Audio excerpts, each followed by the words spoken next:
의를 위하여 받는 고난이라는 제목으로 우리가 말씀을 한번 생각해 보겠습니다.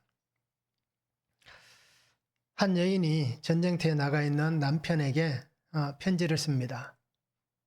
어떤 내용을 써야겠습니까? 전쟁터에서 싸움을 하고 있는 남편에게 어떤 편지를 쓰는 게 가장 좋은 편지일까요? 한번 생각해 보시기 바랍니다. 근데 이 아내는 남편에게 이런 글을 씁니다. 이제 감자를 심어야 될 때가 되었습니다. 그래서 감자를 심어야 되니 내가 일꾼 2사람을 사겠습니다. 라는 내용을 편지에 글을 써서 보냈습니다. 그리고 아내는 이 남편의 답장을 기다립니다.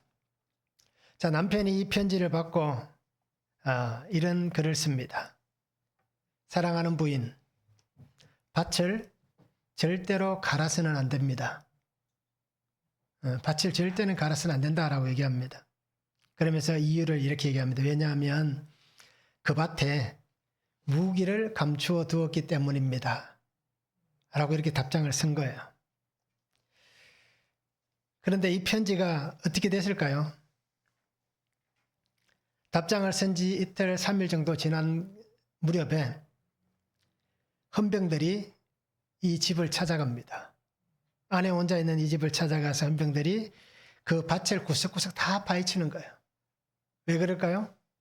남편이 편지에다가 그 밭에 무기를 숨겨두었다라고 얘기하니까 헌병들이 가서 밭을 다 뒤지는 거예요. 다 갈아엎는 거예요. 자, 그런데 결과는 어떻게 됐을까요? 아무것도 없는 거예요.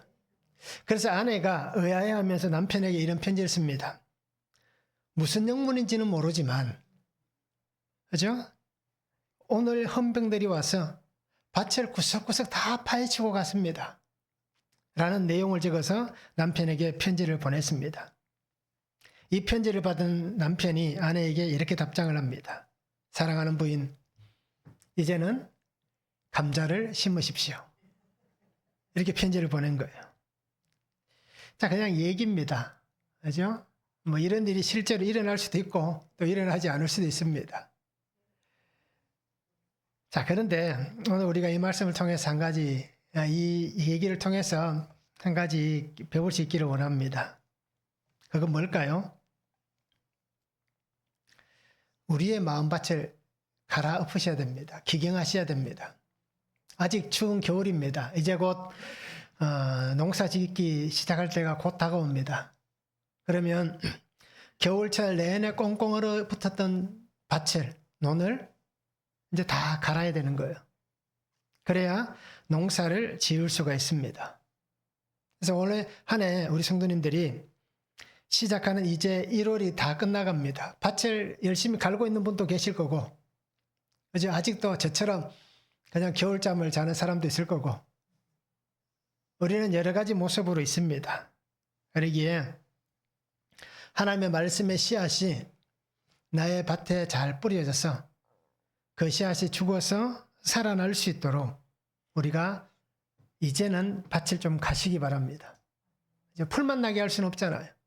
안 갈아도 된다. 가만두면 지가 알아서 다 난다. 라고 말씀하실 분도 있을 거예요. 그런데 결국 그 속에는 씨앗이 자라는 게 아니라 풀이 자랍니다. 그러기에 우리의 마음밭을 갈아서 하나님의 말씀의 씨앗이 떨어지고 그 떨어진 씨앗이 잘 자라날 수 있도록 우리가 나를 갈아서 하나님 앞에 드릴 수 있는 그런 삶이 되면 참 좋겠습니다. 말씀을 한번 보시기 바랍니다. 그리스도를 주로 삼고 소망에 관한 이유를 대답할 것을 항상 준비하라 라고 말씀합니다. 선한 양심을 가지라. 그리스도께서 죄를 위하여 죽으사 우리를 하나님 앞으로 인도하셨다 말씀하고 있습니다. 부활하신 예수님은 하늘에 오르사 하나님 우편에 계시고 권세들과 능력들이 그에게 복종한다라고 오늘 말씀을 하고 있습니다. 우리가 사는 삶에도 의를 위해서 우리가 고난을 받을 수도 있습니다. 그러면 우리가 어떻게 그러한 삶을 살아가야 할지를 한번 말씀을 통해서 볼 수 있기를 원합니다. 첫 번째는 소망에 관한 이유가 분명해야 합니다. 13절에서 15절입니다. 또 너희가 열심으로 선을 행하면 누가 너희를 헤아리요? 그러나 의를 위하여 고난을 받으면 복 있는 자니 그들이 두려워하는 것을 두려워하지 말며 근심하지 말고 너희 마음에 그리스도를 주로 삼아 거룩하게 하고 너희 속에 있는 소망에 관한 이유를 묻는 자에게는 대답할 것을 항상 준비하되 온유와 두려움으로 하고 말씀합니다. 자, 열심으로 선을 행하면 누가 너희를 해치겠느냐라고 말씀하고 있습니다. 의를 위하여 고난을 받으면 복 있는 사람이다 말씀하고 있습니다. 자, 1세기경입니다. 그러면 이 시대적 상황이 어떻습니까? 우리가 알듯이 제자들이 나가서 사도들이 나가서 복음을 전하고 수없이 많은 사람들이 그리스도께 돌아왔지만 특히 로마라는 치하 속에 있으면서 얼마나 많은 사람들이 죽어갔습니까? 우리가 특히나 그 카타콤을 우리가 잘 기억하잖아요. 또 로마의 황제였던 네로 시대에 또 얼마나 많은 박해를 당했는지도 잘 알고 있습니다. 이 시대적 상황 때문에 그리스도인이다라는 그 삶 때문에 고난을 당하는 일들이 비일비재한 그러한 시대였습니다. 바로 그런 고난을 겪고 있는 성도들에게 우리가 베드로 전후서는 어떤 특정 지역에 보낸 것이 아니잖아요. 모든 성도들에게 이 말씀을, 이 편지를 보낸 겁니다. 그래서 고난을 겪고 있는 성도들이 이 글을 통해서 예수님이 주시는 그 위로를 베드로는 받기를 원하고 있는 것입니다.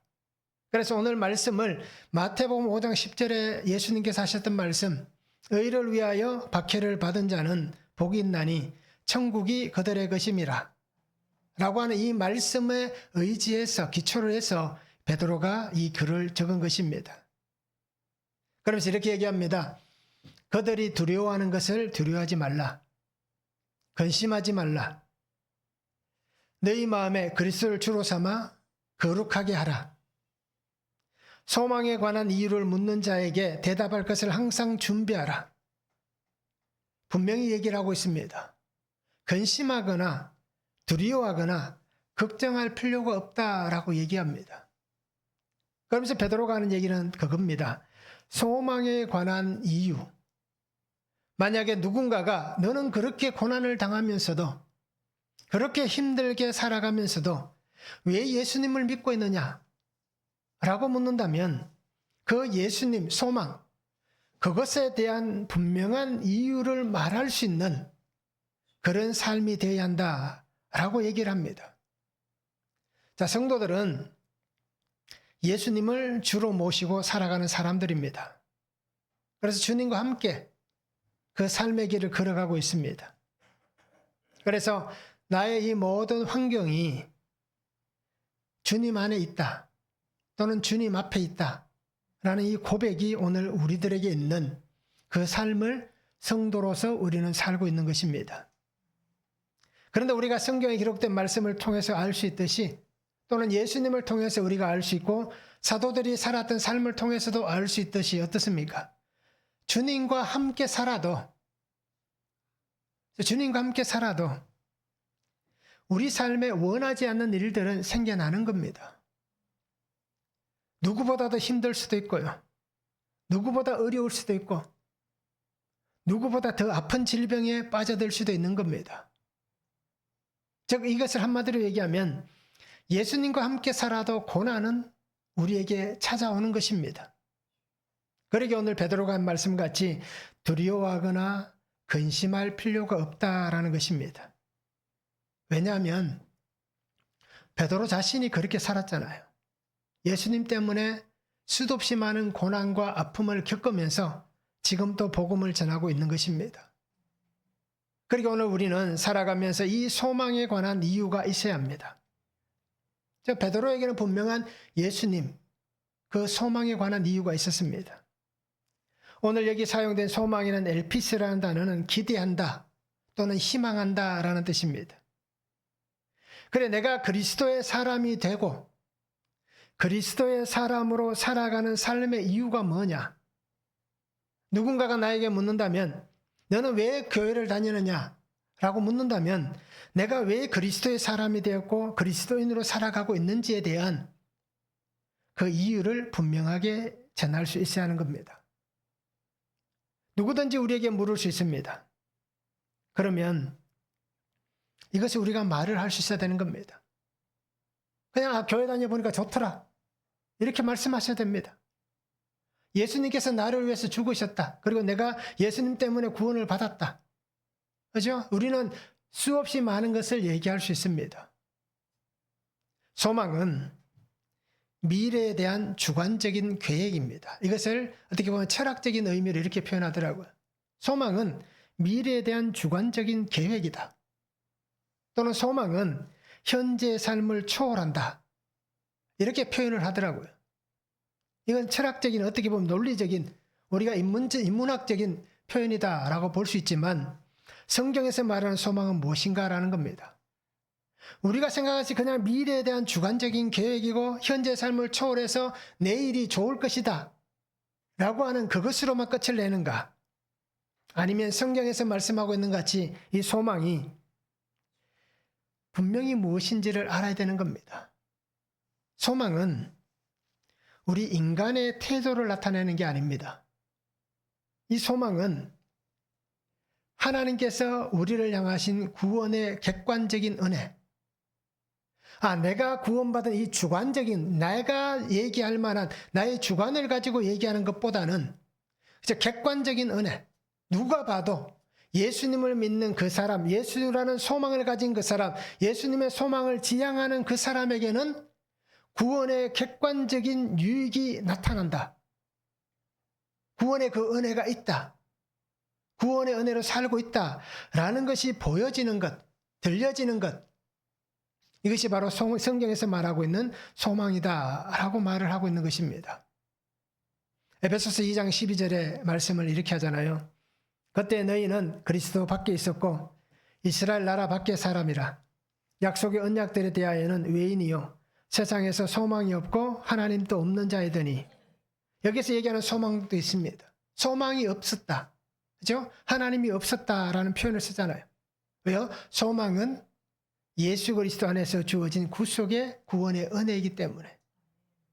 그런데 그리스도 밖에 있고 세상 속에 살던 예전의 나는 바로 그런 사람이란 거예요. 소망이 없었던 사람, 구원이 없었던 사람입니다. 우리가 예수님을 만나기 전 우리의 삶을 한번 보시기 바랍니다. 우리가 어릴 때부터 태어나면서부터 교회를 다녔다고 해서 다 예수님을 만난 건 아니잖아요. 그러니까 우리가 예수님을 만나기 전 나의 삶을 우리가 돌아보면 지금 내가 예수님을 만나고 나서의 삶을 보면 나에게 이런 분명한 답이 있구나. 내가 이 분명한 답을 제시할 수 있구나 라고 하는 성도가 되어야 하는 것입니다.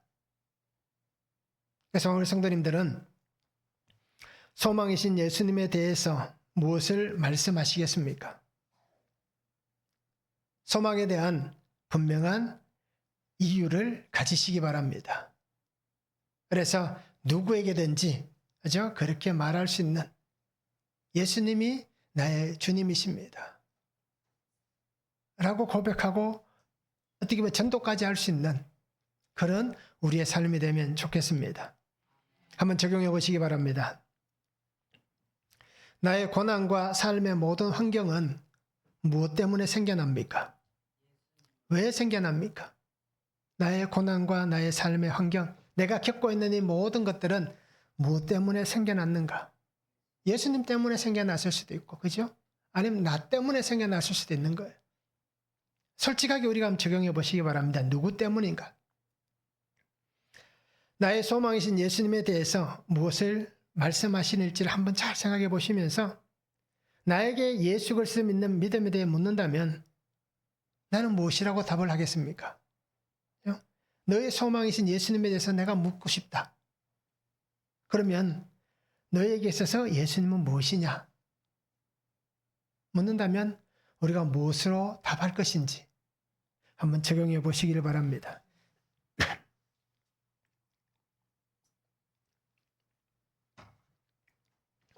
두 번째는 선한 양심을 가져야 합니다. 16절에서 18절입니다. 선한 양심을 가지라. 이는 그리스도 안에 있는 너희의 선행을 욕하는 자들로 그 비방하는 일에 부끄러움을 당하게 하려 함이라. 선을 행함으로 고난받는 것이 하나님의 뜻일진데 악을 행함으로 고난받는 것보다 나으니라. 그리스도께서도 단번에 죄를 위하여 죽으사 의인으로서 불의한 자를 대신하셨으니 이는 우리를 하나님 앞으로 인도하려 하심이라. 육체로는 죽임을 당하시고 영으로는 살리심을 받으셨으니. 자, 선한 양심을 가지라고 말씀합니다. 왜 선한 양심을 가져야 되느냐? 베드로는 이렇게 설명합니다. 그리스도 안에 있는 성도들을 비방하는 그들을 부끄럽게 하게 하기 위해서 우리는 선한 양심을 가져야 된다. 그러면서 선을 행하는 것이 하나님의 뜻이다 라고 말씀합니다. 선을 행하다가 받는 고난이 있고, 그런데 그 고난을 통해서는 우리가 그죠? 괜찮다라고 표현할 수 있고, 그런데 악을 행하다가 고난을 받는 우리가 어떻게 얘기할 것인가? 악을 행하다가 그러니까 다르게 얘기하면 나로 인해서 고난을 받으면 주님으로 인해서 고난받는 것보다 나은 것이 없다는 얘기예요. 결국 악을 행하다 고난받으면 그냥 자신 때문에 고난받는 것입니다. 그런데 베드로가 하는 것은 무엇입니까? 선을 행하다가 고난받는 것은 악을 행하다가 고난받는 것보다 낫다라고 얘기를 하고 있습니다. 주님은 단번에 죄를 위해서 죽으셨다.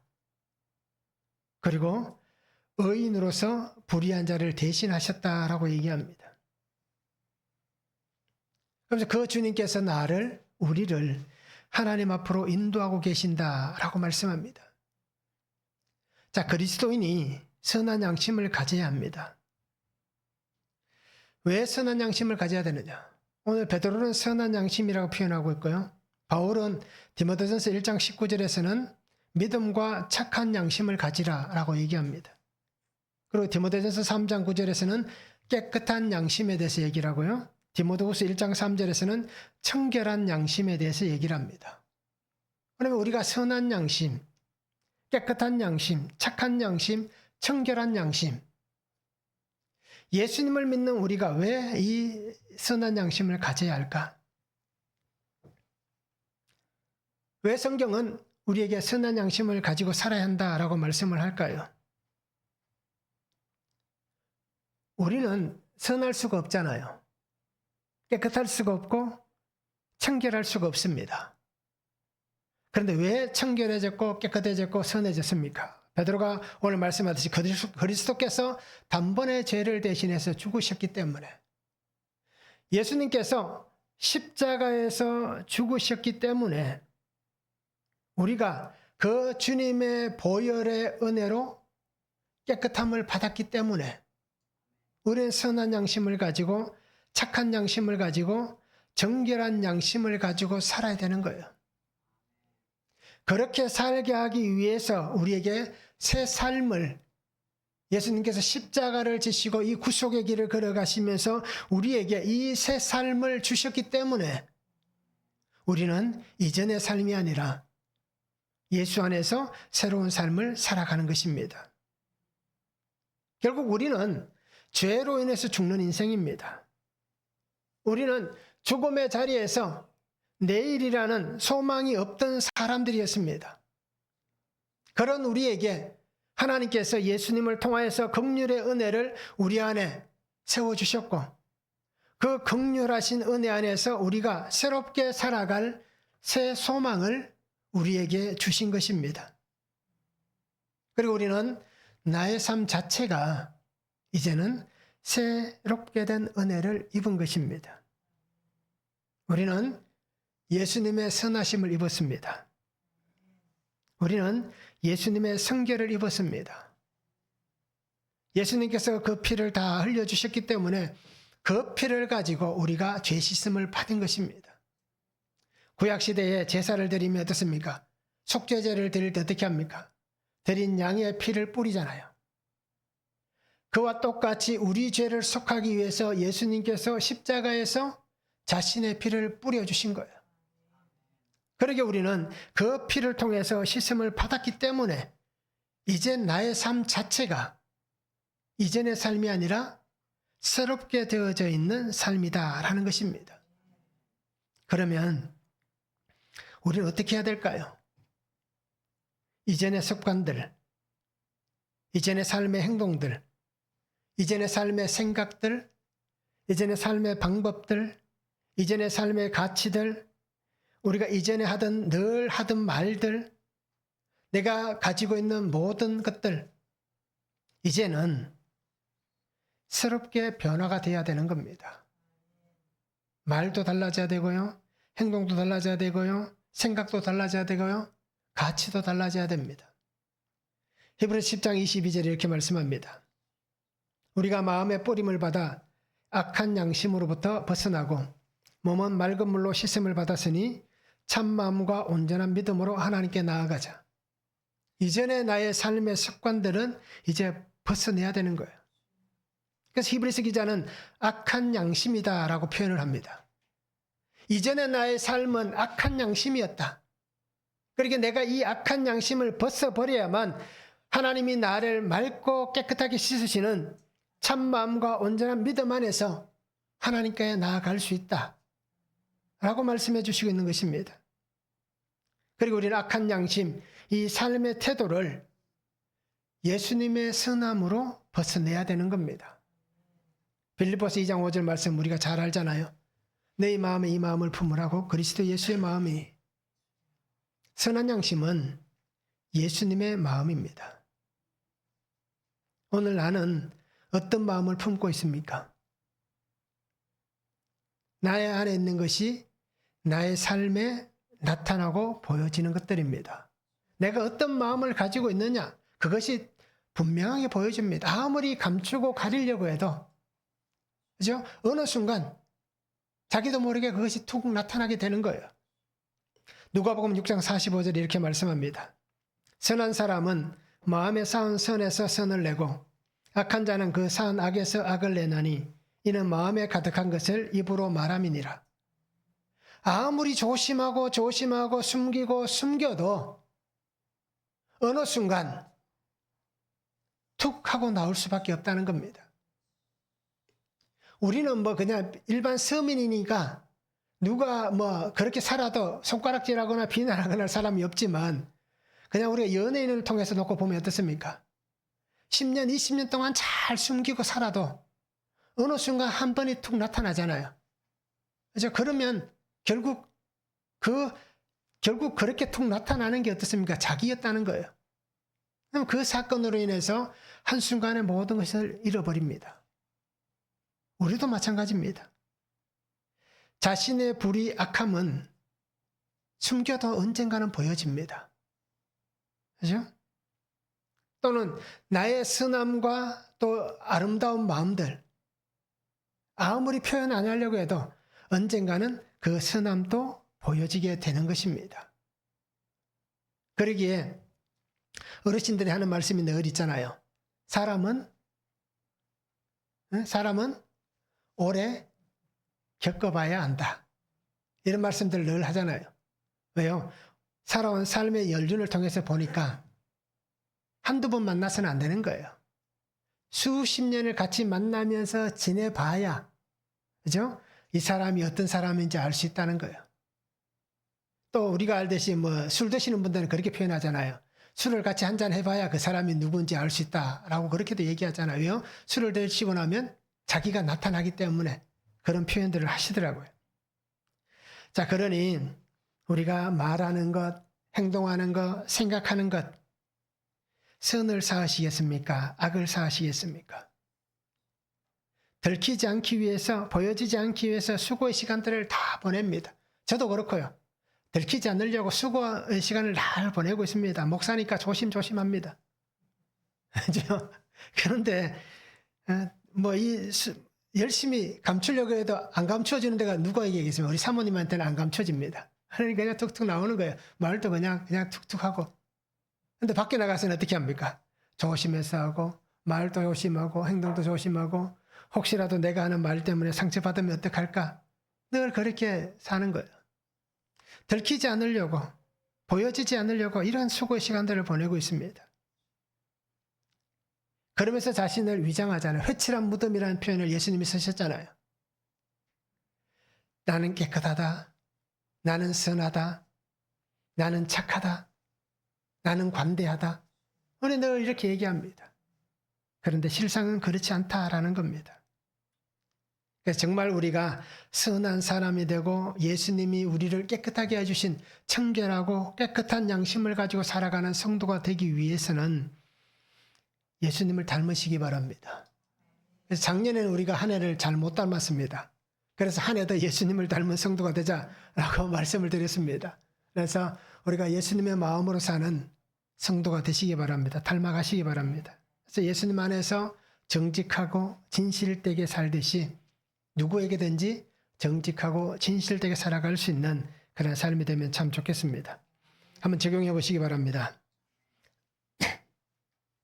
나는 선한 사람입니까? 악한 사람입니까? 솔직하게 어느 쪽에 더 가깝습니까? 뭐 51대 49까지는 이해를 하겠습니다. 어느 쪽에 내가 더 가까운지 한번 적용해 보시길 바랍니다. 예수님의 선함, 성결, 거룩을 닮은 그리스도인의 삶을 살아가고자 노력하고 있습니까? 내가 노력하는 것은 무엇입니까? 어떤 노력을 내가 지금 하고 있는지 한번 적용해 보시면 좋겠습니다. 세 번째는 구원의 은혜 안에 거해야 됩니다. 19절에서 22절입니다. 그가 또한 영으로 가서 옥에 있는 영들에게 선포하시니라. 그들은 전에 노아의 날 방주를 준비할 동안 하나님이 오래 참고 기다리실 때에 복종하지 아니하던 자들이라. 방주에서 물로 말미암아 구원을 얻은 자가 몇 명뿐이니 겨우 8명이라. 물은 예수 그리스도께서 부활하심으로 말미암아 이제 너희를 구원하는 편이 곧 세례라. 이는 육체의 더러운 것을 제하여 버림이 아니요 하나님을 향한 선한 양심의 강구니라. 그는 하늘에 오르사 하나님 우편에 계시니 천사들과 권세들과 능력들이 그에게 복종하느니라 말씀합니다. 베드로는 좀 어렵게 표현합니다. 그죠? 그가 영으로 가서 옥에 있는 영들에게 선포하시니라. 그죠? 이 구절은 참 어렵습니다. 자, 이것은 예수님의 특별한 구속의 방법을 설명해 주고 있는 겁니다. 그러면서 왜 베드로가 이런 표현을 썼는가? 영으로 가서 옥에 있는 영들에게 선포하시니라. 그것을 20절부터 이렇게 설명을 하는 거예요. 자, 노아의 날, 또 예수님의 부활의 날, 이것을 얘기하고 있습니다. 자, 노아의 날이 임하였지만 그들이 구원받지 못했다라고 얘기합니다. 또 예수님의 부활의 날이 있지만 구원받은 사람이 있고 구원받지 못한 사람이 있다는 것을 표현하고 있습니다. 그러면서 우리가 노아의 날 물로 심판했던 것 같이 예수님의 날에 세례가 있다라고 얘기를 하는 거예요. 그래서 물을 통해서 하나님의 구원의 은혜가 임한다라는 것을 설명해 주고 있습니다. 그러면서 예수님의 성육신 이전의 사건들, 성육신 그것을 기점으로 해서 성육신 이전의 사건, 성육신 이후의 사건이라는 표현을 쓰는 겁니다. 그러면서 노아의 때를 얘기하는 것은 하나님께서 그들에게 구원의 때가 임하도록 기회를 주셨다는 거예요. 노아가 방주를 몇 년 동안 지었습니까? 120년의 시간이 걸린 거예요. 그러면서 노아가 그냥 그것만 만들었겠습니까? 아니잖아요. 나가서 하나님의 때를 설명하는, 선포하는 거예요. 그런데 사람들은 귀를 닫고 듣지 않습니다. 예수님께서 이 땅에 오셔서 세례를 베푸실 때에 수많은 사람들이 예수님의 말씀을 들어도 그 물로 죄 씻음을 받은 사람은 인구수에 비하면 적다란 얘기예요. 그러기에 바로 그런 때가 지나왔다는 겁니다. 그러면서 구원받은 자가 있고 구원을 받지 못한 자가 있다라고 말씀하는 겁니다. 똑같이 하나님은 속삭이듯이 누군가에게만 말씀을 하신 것이 아니라 누구에게나 똑같이 그 은혜가 선포되게 하셨습니다. 그래서 모든 세상이 하나님의 구원의 은혜를 듣게 하셨고 보게 하신 거예요. 그럼에도 그들은 듣지 않았다는 겁니다. 듣지 않으니 결국 자신들의 삶은 옥에 갇히는 자가 되었다. 그 말을 오늘 베드로가 하고 있는 것입니다. 옥에 갇혔다는 겁니다. 즉 우리 표현으로 하면 지옥에 떨어져 있다는 얘기입니다. 오늘 예수님은 베드로를 통하여서 다시 한번 얘기합니다. 부활의 은혜, 예수 그리스도를 통하여서 하나님의 구원하신 은혜를 입은 자들은 물로 씻음을 받은 자들이다. 그러나 나아가면 어떤 은혜를 받습니까? 성령으로 씻음을 받은 인생이 되는 것입니다. 구속의 은혜가 있을 것이고 하나님의 구원하시는 은혜를 입고 하나님의 구원의 백성, 하나님의 구원의 자녀, 하나님의 거룩한 자가 되었다. 내가 거룩하니 너도 거룩하라고 말씀하신 같이 거룩을 입은 자가 되었다. 라고 그렇게 말씀을 하고 있는 것입니다. 그리고 우리 성도님들이 잘 보시기 바랍니다. 나의 삶, 죄, 옛사람, 예수님의 성육신 사건 앞에서 내가 이제는 그 십자가 앞에서 나도 죽어야 하는 인생이 되어야 되는 겁니다. 예수님의 십자가와 함께 내가 이 시간 십자가를 지고 십자가에 못 박힌 인생이 되고 예수님의 부활과 함께 내가 예수님의 부활의 은혜 안에서 잠자는 자들의 그 첫 열매가 되신 예수 그리스도를 따라서 나도 부활의 영광 가운데 나아가는, 그래서 중생의 은혜를 입은 그런 삶을 우리가 분명히 살아가야 하는 것입니다. 자, 오늘 이 베드로가 한 얘기를 바울은 로마서 6장 3절에서 11절에 잘 설명해 줍니다. 그래서 특별히 4절을 한번 보겠습니다. 그러므로 우리가 그의 죽으심과 아파여 세례를 받음으로 그와 함께 장사되었나니 이는 아버지의 영광으로 말미암아 그리스도를 죽은 자 가운데서 살리심과 같이 우리로 또한 새 생명 가운데서 행하게 하려 함이라. 저 예수 그리스도께서 죽으심으로 우리가 하나님이 나를 살리시는 그 새 생명 가운데 살게 하신다라고 말씀합니다. 무엇으로요? 예수님의 십자가 구원으로. 조금 더 앞으로 나아가면 세례를 통하여서 우리를 씻으시고 정결하게 하심을 통해서 우리가 그렇게 살게 하신다라고 말씀합니다. 그리고 오늘 우리는 성도는 구속사의 본체이신 예수님과 함께 사는 삶이 되어야 합니다. 예수님과 함께 하나님의 말씀, 그 말씀이 나에게 부여하신 그 은혜의 길을 걸어가고 은혜의 사명으로 살아가고 또 그 사명 안에서 나의 삶을 하나님의 명령에 순종하며 살아가는 그러한 성도가 되어야 하는 것입니다. 우리 앞에는 생명의 길과 사망의 길이 놓여 있습니다. 어느 길로 가시겠습니까? 내가 걸어가고 있는 이 길이 생명의 길이다. 내가 걸어가는 이 길이 사망의 길이다. 어느 길로 가시겠습니까? 보여지면 일로 가면 살고 일로 가면 죽는다 하는 게 보여지면 다 여기로 사는 길로 갈 거예요. 저도 분명히 그렇게 할 겁니다. 그런데 어떻습니까? 안 보이니, 보여지지 않으니 우리가 갈팡질팡하고 고민하고 걱정하는 거예요. 예전에 한번 밤에, 그죠? 어두운 밤에 시골길을 한번 이렇게 차를 타고 간 적이 있습니다. 근데 가다 보니까 앞에 길이 뚝 끊어진 거예요. 이제 라이트를 켰는데도 길이 안 보이니까 앞에 길이 안 보이니까 뚝 끊어진 거예요. 그래서 급브레이크를 밟아서 겨우 차를 세웠습니다. 왜? 길이 없으니까. 근데 보니까 다리가 하나 있는 거야. 조금 아래쪽에. 조금 낮게 다리가 있는데 이렇게 높은 데서 날아가니까 길이 안 보이는, 길이 끊어진 것 같이 보이는 거예요. 자, 이렇다 안 보이면, 그죠? 이게 생명의 길인지 사망의 길인지 모르는 거예요. 근데 보이면 이게 생명의 길이다, 이게 사망의 길이다는 것을 알 수가 있는 겁니다. 왜 길이 보이지 않을까요? 이유는 간단합니다. 말씀이 들리지 않으니 그렇습니다. 말씀이 보이지 않으니 그렇습니다. 말씀이 깨달아지지 않기 때문에 그렇습니다. 하나님께서 우리에게 매일 말씀하시는데도 그 말씀이 들리지 않으니, 구속사가 우리에게 들리지 않으니, 예수님의 십자가가 나와 상관이 없으니, 그죠? 내가 걸어가는 길이 생명의 길인지 사망의 길인지 보이지 않는 겁니다. 오늘 성경은 분명히 얘기합니다.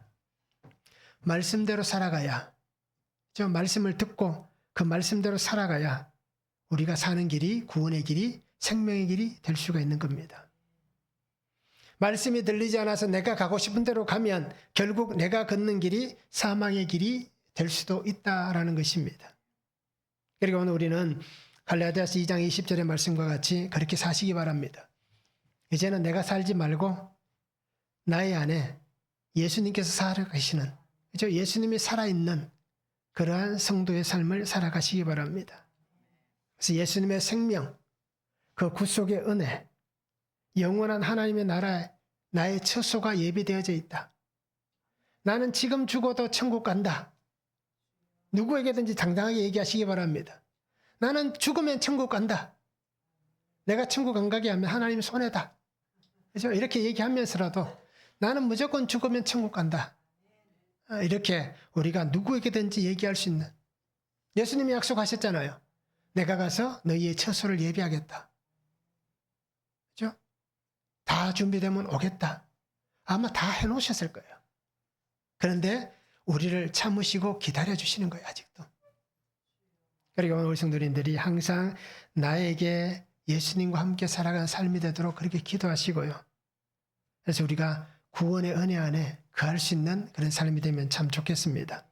한번 적용해 보시기 바랍니다.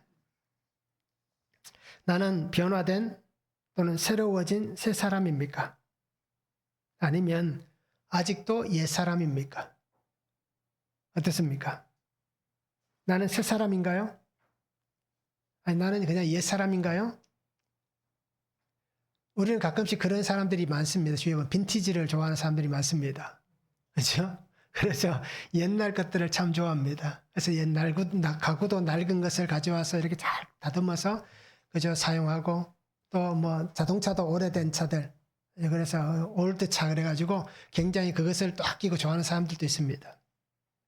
근데 신앙은 어떨까요? 신앙은 빈티지가 좋은 게 아닙니다. 신앙은 새로운 게 좋은 거예요. 새롭게 변화된 새 사람이 좋은 거예요. 그래서 한번 적용해 보시기 바랍니다. 나는 새 사람인가? 변화된 새 사람인가? 아니면 아직도 여전히 옛 사람인가? 예수님의 구속하신 은혜를 입었습니다. 예수님의 구속하신 은혜를 입어 내가 하나님의 구원을 받았다. 나는 하나님의 구원을 받았다. 이것을 인정하시고 고백할 수 있습니까? 한번 적용해 보시기 바랍니다. 예수님의 십자가, 예수님의 부활, 결국 이 십자가와 부활은 나를 죄 가운데 살리기 위한 하나님의 의입니다. 그 의를 하나님이 내게 이루어 주셨습니다. 그러니까 우리는 주님이 지신 그 십자가가 죽음의 십자가이지만 그 십자가는 생명의 십자가입니다. 그래 나도 주님이 지신 그 십자가를, 이제는 내 십자가를 내가 지고 생명의 십자가를 내가 지고 주님과 함께 날마다 감사함으로 살아갈 수 있는 성도가 되기를 바랍니다. 그래서 오늘 간증하셨던 여자 집사님 같이, 그죠? 그거 쉽게 얘기할 수 없잖아요. 그런데 그것이 약재료가 되는 거예요. 약재료가. 내가 이렇게 하나님의 은혜 안에 치유되고 회복됐습니다. 그것이 약재료가 되어서 다른 사람을 치유하고 회복시켜 주는 거예요. 그래서 내가 하나님의 약재료가 되어서 한 생명을 하나님께로 인도할 수 있는 그러한 구속의 아름다운 삶을 살아가는 성도님들 될 수 있기를 주님의 이름으로 축복합니다. 사랑의 아버지 하나님, 오늘도 우리에게 주신 말씀을 바라보고 그 은혜 앞에 나아갑니다. 항상 우리의 삶이 주님 앞에 있습니다. 하나님께서 우리에게 주신 이 삶을 살아갈 때에 예수님을 믿는 그 믿음으로 인해서 고난을 받을 때도 있습니다. 그러나 아버지 하나님, 선한 양심을 가지고 선함으로 살아가다 고난을 받는 것은 악한 삶을 살다가 고난받는 것보다 낫다라고 말씀합니다. 즉 예수님 때문에 고난받는 것은 아름다운 것이다 라고 우리에게 말씀해 주시고 있습니다. 그래 항상 주님과 함께 말씀 안에 믿음으로 살아가게 하시고 내가 예수 믿는 그 믿음의 이유를 분명하게 말할 수 있는, 그리고 나에게 구속사의 말씀이 들려진 말씀 안에서 날마다 주님과 동행하며 구원의 은혜 안에서 이 땅 가운데 하나님 맡겨주신 귀한 사명과 삶을 잘 살아낼 수 있는 거룩한 성도의 삶이 되게 하여 주시옵소서. 항상 주님과 함께 살기를 원하며 항상 주님의 기쁨이 되기를 원하며 주님 지신 그 십자가, 생명의 십자가가 오늘 나도 생명의 십자가를 지고 한 생명을 주께로 인도하며 살아가는 거룩한 하나님의 자녀된 삶을 아름답게 살아낼 수 있는 귀한 믿음과 은혜를 오늘 나에게 더하여 주시옵소서. 그래서 날마다 승리의 길을 걸어가게 하시고 영광의 길을 걸어가게 하시고 하나님과 함께 기쁨으로 감사하며 살아가는 삶이 되도록 아버지 하나님 축복하여 주시옵소서. 감사를 드리며 예수 그리스도 이름으로 기도하옵나이다. 아멘.